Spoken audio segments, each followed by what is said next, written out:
નમસ્કાર, આપ જોઈ રહ્યા છો નેશન પ્લસ ન્યૂઝ. હું છું આપની સાથે હેતલ ભગત.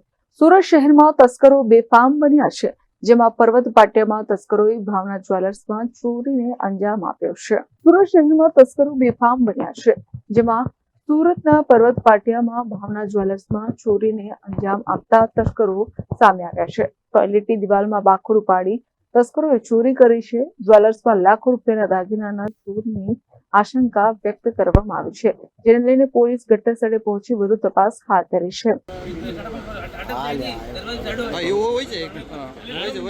બે જણા છે, एक है આ બીજો નીકળો ને पहला कैमरा देखा ना तो वापस घुस गए છે તો એ જુબાનો જોવા वही है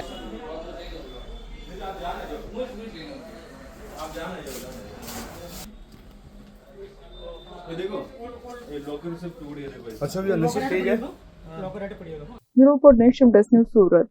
સમાચારોના સતત અપડેટ મેળવવા માટે અમારી નેશન પ્લસ ન્યૂઝની યુટ્યુબ ચેનલને સબસ્ક્રાઇબ કરો, બેલ આઇકન દબાવો અને જોડાયેલા રહો ફેસબુક, ઇન્સ્ટાગ્રામ અને ટ્વિટર પર.